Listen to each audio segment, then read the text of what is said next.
ये है किताबे मिर्दाद, उस रूप में जिसमें इसे उसके साथियों में से सबसे छोटे और विनम्र नरौंदा ने लेखनीबद्ध किया, जिनमें आत्मविजय के लिए तड़प है।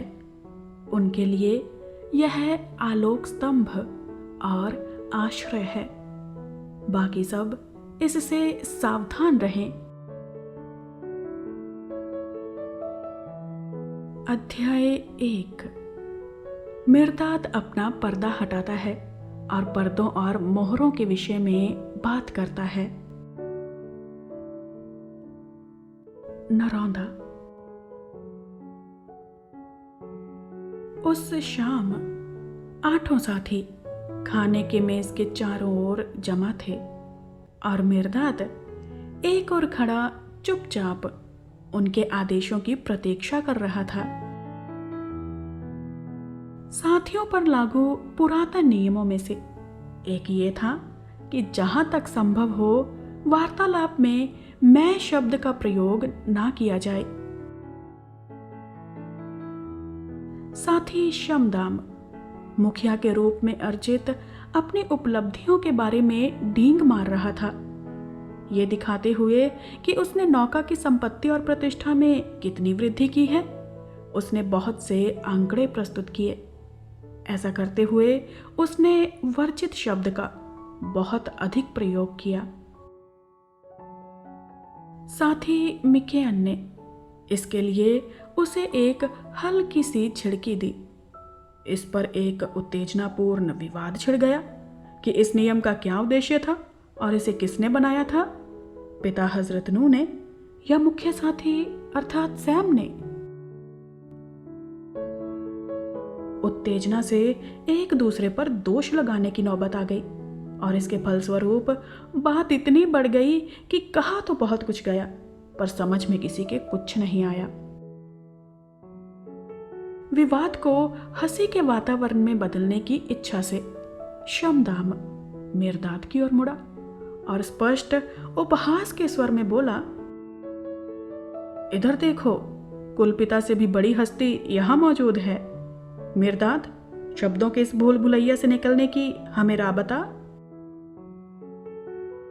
सबकी दृष्टि मुड़कर मिर्दाद पर टिक गई और हमें बड़ा आश्चर्य तथा प्रसन्नता हुई जब 7 वर्ष की लंबी अवधि में पहली बार मिर्दाद ने अपना मुंह खोला और हमें संबोधित किया।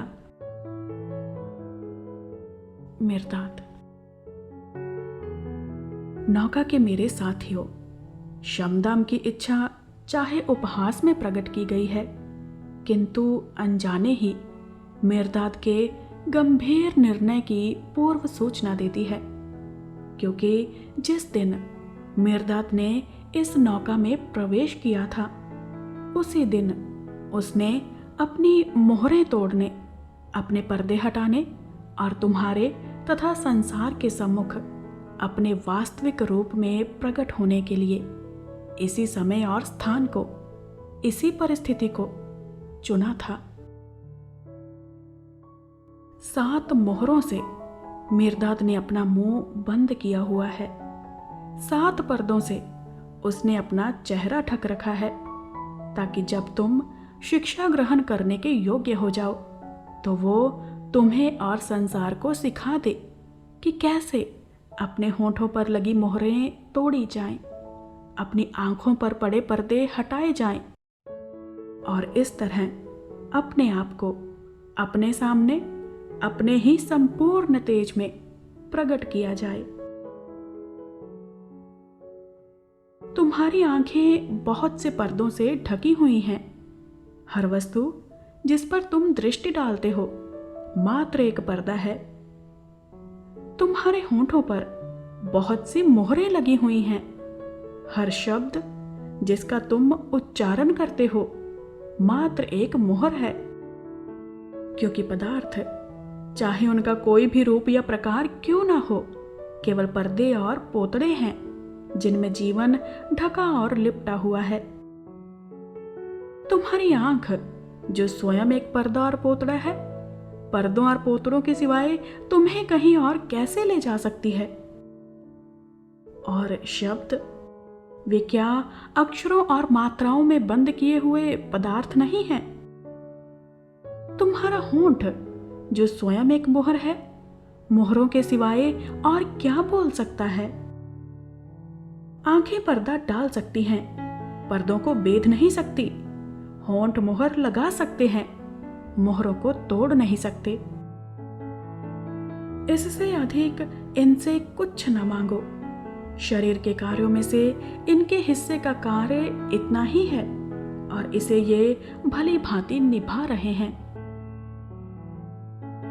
पर्दे डालकर और मोहरें लगाकर ये तुमसे पुकार पुकार कर कह रहे हैं कि आओ और उसकी खोज करो जो पर्दों के पीछे छिपा है, और उसका भेद प्राप्त करो जो मोहरों के नीचे बंद है। पर्दों को बेधने के लिए तुम्हें पलकों, भौहों और बरौनियों से ढकी इन आंखों की नहीं, बल्कि एक और ही आंख की आवश्यकता है। मोहरों को तोड़ने के लिए तुम्हें अपनी नाक के नीचे के जाने पहचाने मांसपिंड की नहीं, बल्कि एक और ही होंठ की आवश्यकता है। अगर तुम अन्य वस्तुओं को सही रूप से देखना चाहते हो तो पहले स्वयं आंख को ठीक से देखो। तुम्हें आंख के द्वारा नहीं, आंख में से देखना होगा, ताकि इससे परे की सब वस्तुओं को तुम देख सको। यदि तुम दूसरे शब्द ठीक से बोलना चाहते हो तो पहले होंठ और जबान ठीक से बोलो।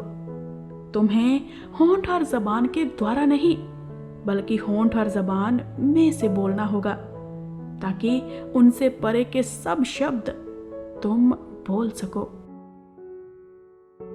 यदि तुम केवल ठीक से देखोगे और बोलोगे तो तुम्हें अपने सिवाय और कुछ नजर नहीं आएगा, और ना तुम अपने सिवाय और कुछ बोलोगे, क्योंकि प्रत्येक वस्तु के अंदर और प्रत्येक वस्तु से परे, सब शब्दों में और सब शब्दों से परे केवल तुम ही हो, देखने वाले और बोलने वाले। यदि फिर तुम्हारा संसार एक चकरा देने वाली पहेली है तो वो इसलिए कि तुम स्वयं ही वो चकरा देने वाली पहेली हो, और यदि तुम्हारी वाणी एक विकट भूल भुलैया है तो वो इसलिए कि तुम स्वयं ही वो विकट भूल भुलैया हो।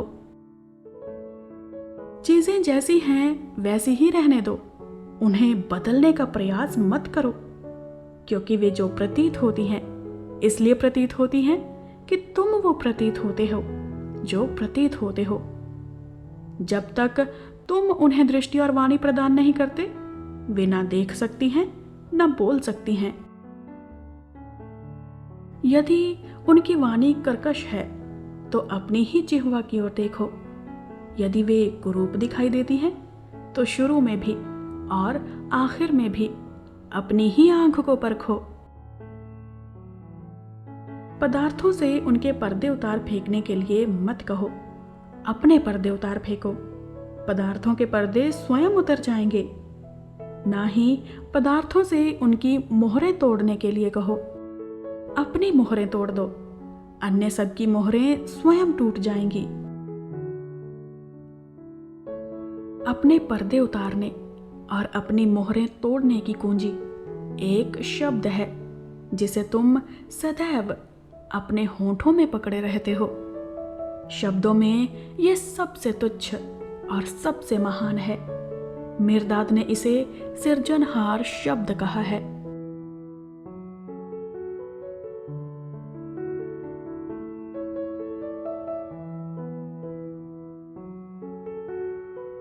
नारौंदा। मुर्शिद रुक गए और हम सब पर एक गहरा किंतु उत्कंठापूर्ण मौन छा गया।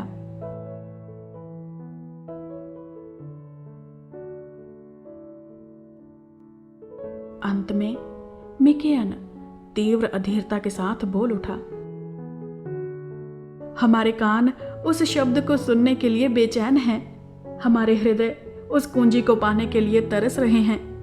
अपनी बात कहते जाओ मिर्दाद, हम विनती करते हैं, अपनी बात कहते जाओ।